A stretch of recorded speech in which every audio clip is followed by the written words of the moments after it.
أسمو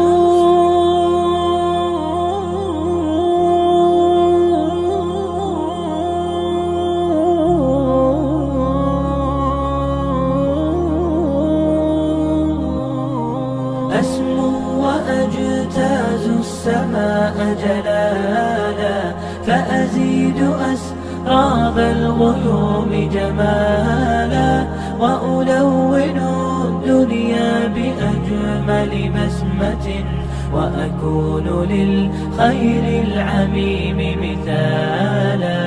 أسمو وأجتاز السماء جلالا، فأزيد أسراب الغيوم جمالا، وألون الدنيا بأجمل بسمة، وأكون للخير العميم مثالا.